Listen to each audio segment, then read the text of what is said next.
Hello students, I am Mohib sir, and today we'll start with the new chapter of English class 9, chapter number 2.2.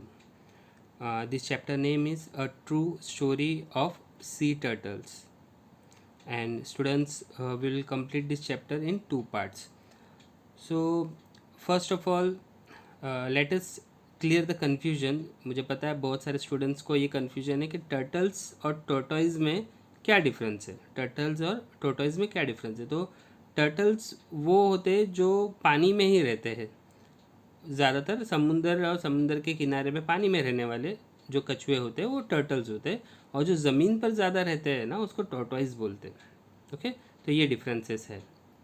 और आज हम लोग जो chapter पढ़ेंगे वो एक रियल स्टोरी है. जो राइटर है उन्होंने उनकी खुद की स्टोरी है वो, और वो हमें बताएंगे कि इस स्टोरी में क्या हुआ था. ओके, स्टार्ट करते हैं हम लोग. A true story of sea turtles. We were surveying the white bellied sea eagles in the summer that year.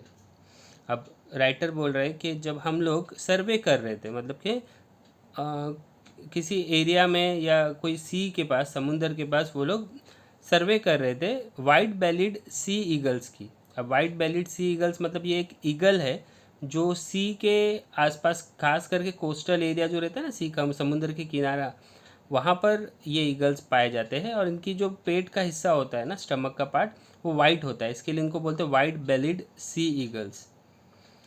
In the summer that year, तो जब गर्मी का सीज़न था वो साल वो लोग सर्वे कर रहे थे, और वो क्या किसको ढूंढ रहे थे, वाइट बेलिड सी ईगल्स के बारे में जानकारी करने के लिए जा रहे थे समुद्र के किनारे में. As we roamed the coast, one of the volunteer in our team saw some shallow pits with white eggs shell nearby. अब बोल रहे जैसे ही हम लोग घूम रहे थे वहाँ पर समुद्र के किनारे पे, एज वी रोम्ड, रोम्ड मतलब घूमना, कोस्ट के मतलब समुद्र के किनारे पे, हम में से एक वॉलेंटियर्स मतलब उनकी टीम का एक member in our team saw some shallow pits. Shallow pits का मतलब है कि जो अंडे का कवच होता है ना, वो उन्होंने देखा. विथ वाइट एग शेल्स, तो उन्होंने वो चीज़ देखा, उसमें अंडे का कवर था वाइट कलर का, आसपास उसके बहुत सारे वाइट कलर थे, और बहुत सारे खड्डा भी था उसके अंदर, एक पिट था हल्का सा, ज़्यादा गहरा खड्डा नहीं था. तो वो चीज़ देखी इन्होंने. Inquiries with the villagers revealed that they were turtle eggs. और जब उन्होंने उनकी उसकी इंक्वायरी की कि ये क्या है, ये जो वाइट एग है और इसका खड्डे के आसपास, तो ये क्या है, तो उन्होंने गांव वालों से इंक्वायरी की. जो समुद्र के किनारे में गांव है वहाँ पर जो लोग रहते हैं उनसे इंक्वायरी की, तो वो लोग ने बताया कि ये टर्टल का एग है.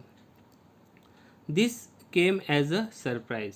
अब ये देखकर उनको एकदम सरप्राइज लगा. We had never come across turtle egg in our walks along the beaches of Konkan in all this years. अब उन्होंने जो कोंकण एरिया है, तो स्टूडेंट्स ये जो स्टोरी है ये कोंकण एरिया मतलब महाराष्ट्र के जो साउथर्न पार्ट है उसमें जो एरिया है उसको कोंकण एरिया बोलते हैं. तो इस कोंकण एरिया में ये लोग जो है समुद्र के किनारों पर घूम रहे थे और सर्च कर रहे थे, अपना सर्वे कर रहे थे वाइट बेलिड सी ईगल के बारे में. और इतने सारे समुंदर के किनारे में जाने के बाद भी उनको कभी ऐसा दिखा नहीं, पर यहाँ पर इस बार उनको दिखा टर्टल के एग्स. तो वो ही राइटर हमें बोल रहे हैं कि हमने इतना कोंकण के एरिया में देखा इस साल में, बट हमें कहीं पर टर्टल के एग्स नहीं दिखाई दी, पर इस बीच पे, इस समुद्र के किनारे पे देखने मिल रहा है. तो ये देखकर वो शॉक्ड थे. We decide to study this unusual occurrence further. तो उन्होंने डिसाइड किया कि अब जो ये हमको दिखा है तो हम इसके बारे में थोड़ा स्टडी करेंगे. अनयूजुअल अकरेंस का मतलब है जो नॉर्मली नहीं होता है, कभी कभार ऐसा मिलता है मौका, तो ऐसे इसको अकरेंस बोलते हैं, अनयूजुअल अकरेंस बोलते हैं. We learned that the beach where we had found the egg shells had been sealed to the public for nearly 1 month. अब उन्होंने बोला कि जब हम लोग ने ये सब के बारे में सर्च किया तो हमने ये चीज़ पढ़ी कि वहाँ के जो बीच है वो सब, मतलब वहाँ पर जो भी लोग रहते हैं वो सब लोग ने उस बीच को सील कर दिया 1 महीने के लिए. पब्लिक वहाँ पर नहीं जा सकती, 1 महीने तक पब्लिक उस बीच पे नहीं जा सकती है। इस तरीके से उन्होंने सील कर दिया, लॉक कर दिया पूरा बीच को। Okay, after people smuggling silver bricks were caught in that area. So writer हमें बता रहे थे कि उनको जहाँ पर जो बीच पर एग्स मिले थे, टर्टल्स के एग्स के शेल मिले थे, तो वो बीच को 1 महीने के लिए बंद किया गया था, सील कर दिया था, वहाँ पर पब्लिक को जाना मना था। क्यों? क्योंकि वहाँ पर सिल्वर ब्रिक्स की स्मगलिंग होती थी। सिल्वर ब्रिक्स मतलब चांदी का जो बिस्किट होता है उसकी वहाँ पर स्मगलिंग होती थी, इसलिए गवर्नमेंट ने उसको बंद कर दिया था। But what we learn further shocked us the core. तो पोएट बोलते हैं कि जब हमने आगे और उसके बारे में इंफॉर्मेशन निकाला और थोड़ा स्टडी किया, तो जो आगे हमको स्टोरी मिली या आगे जो हमको पता चला, उससे हम लोग बहुत शॉक्ड थे। Shocked us to the core का मतलब एकदम अंदर तक के पूरा शॉक हो गए थे हम लोग। बहुत ही शॉकिंग चीज़ थी वो। ये ऐसे पोएट हमें बता रहे। सो राइटर को क्या शॉकिंग इंफॉर्मेशन मिली? Turtles nest along the entire coast line of our state। अब गांव वाले लोग ने बताया कि टर्टल्स जो है वो नेस्ट करते हैं। नेस्ट करना मतलब अपना घर बनाते हैं along the entire coast line, मतलब कि समुंदर का पूरा जो किनारा है हमारे स्टेट, मतलब महाराष्ट्र स्टेट के जो समुंदर का किनारा है, वहाँ पर टर्टल्स जो है वो नेस्ट करते हैं, अपना घर बनाते हैं। There are a few people in every village who keep combing the beach in the early hours of the morning। तो उन्होंने बताया कि कुछ लोग हैं जो सुबह में आकर बीच पे कोम्बिंग करते। कोम्बिंग करना मतलब ढूंढते, बीच पे ढूंढते कि टर्टल्स मिलती है क्या, उसको टर्टल्स को मतलब ढूंढने का काम करते हैं वो लोग सुबह सुबह आकर। ठीक है, through out the year, morning through out the, पूरे साल वो लोग यही काम करते कि आकर ढूंढते टर्टल्स को। When the female turtles come on shore to nest and to lay eggs, she leaves behind a trail just like a track of wheels on the sand।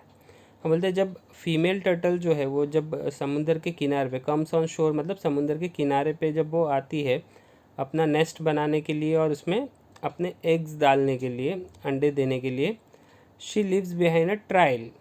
Trial का मतलब है कि वो अपना जो पैरों के निशान है ना वो पीछे छोड़ जाती है। अब रेत है, समुद्र का किनारा है, तो कोई भी उस पर वॉक करेगा तो उस पर पैरों के निशान आएंगे। तो इस तरीके से उस फीमेल टर्टल्स के भी पैरों के निशान आते हैं। तो behind a trials just like a track, तो एक ट्रैक बन जाता है, जैसे कि वो यहाँ से गया है कोई, ऐसे पता चल जाएगा उस ट्रैक पे, उसके जैसा बन जाता है। तो वो समुद्र की जो रेती है उसके ऊपर ये तरीके से आता है। तो just like a track of wheels on the sand, the egg hunter follow this trail right up to the nest which is about half a meter deep। अब जो एग हंटर्स मतलब जो लोग अंडे को ढूंढ रहे, टर्टल्स के अंडों को ढूंढते हैं, वो लोग क्या करते हैं, वो उसी पैरों के निशान पे जो ट्रायल है ना, उसी पैरों के निशान को ढूंढते हुए उसके पीछे पीछे जाते हैं और उस फीमेल टर्टल्स का नेस्ट ढूंढ लेते हैं, जो कि हाफ मीटर तक के डीप रहता है। मतलब जो होल रहता है ना, हाफ मीटर तक के डीप होल बनाती है turtles, female turtles. They dig up the nest and steal all the 100 to 150 eggs that are laid inside. अब वो लोग क्या करते हैं, वो जो खड्डा खोद कर जिसमें फीमेल टर्टल ने अपने अंडे डाली थी, उसको जाकर खोद कर उसमें से अंडे निकाल लेते हैं। एक फीमेल टर्टल्स कम से कम 100 to 150 एग्स जो है वो देती है उस होल में। तो वो जो है वो निकाल कर लेके जाने के लिए इंसान लोग इस तरीके से बिहेव करते हैं। This eggs are then either eaten or are sold in the market. अब यही अंडे क्या करते हैं, या तो वो लोग खा लेते हैं या फिर इसको मार्केट में बेच दिया जाता है। If a turtle is spotted while it is still laying eggs, it is allowed to live till the laying is over।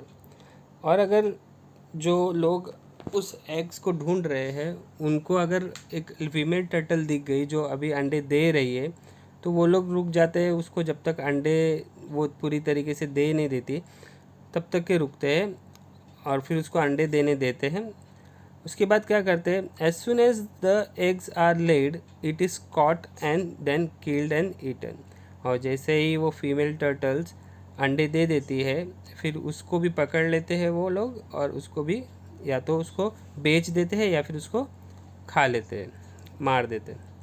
This ruthless practice is observed in all parts of the world. तो ये जो ruthless practice, ruthless मतलब जो बहुत ही बुरी बात है, बहुत ही भयानक तरीके से जो चीज़ होती है ये पूरी दुनिया में चल रही है।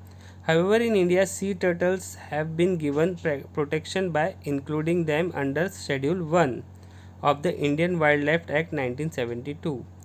हाँ, लेकिन इंडिया में जो है सी टर्टल्स के लिए कानून बना गया है, वो अंडर इंडियन वाइल्ड लाइफ के जो कानून है उसके अंडर में आया है। एक्ट 1972 में ये कानून बना है।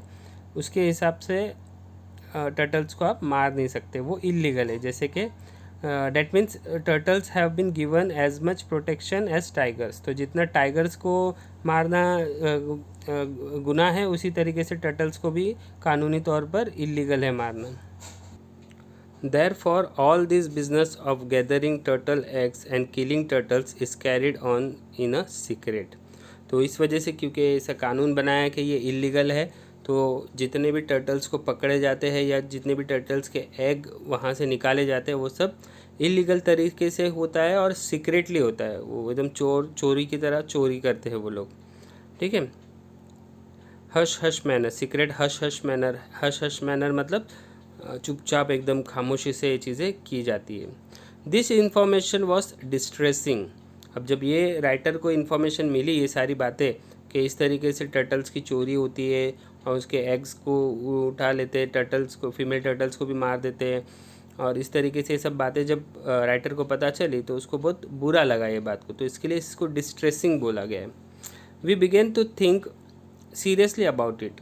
तो राइटर ने फिर उसके बाद इसको बहुत सीरियसली सोचने का शुरू कर दिया इसके बारे में।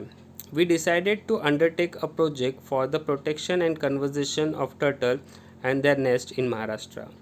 तो राइटर ने डिसाइड किया कि हम लोग जो है इस एक प्रोजेक्ट लेंगे अपने हाथ में, जिस उस प्रोजेक्ट में क्या करेंगे, हम लोग प्रोटेक्ट करेंगे, सुरक्षा करेंगे किसकी, कंजर्व करेंगे। कंजर्व करना मतलब पालेंगे, उनको संभालेंगे, सुरक्षा करेंगे और उनको संभालेंगे किसको, टर्टल्स को और उनके नेस्ट को, महाराष्ट्र के जितने भी कोस्ट है उसके आसपास। तो ये राइटर ने डिसाइड किया जब ये स्टोरी सारी उन्होंने सुना। अब आगे का जो पार्ट है वो आपको नेक्स्ट वीडियो में मिलेगा। सो आई होप कि आपको ये यहाँ तक के समझ में आ गया होगा। So thank you and have a good day from Mohib sir.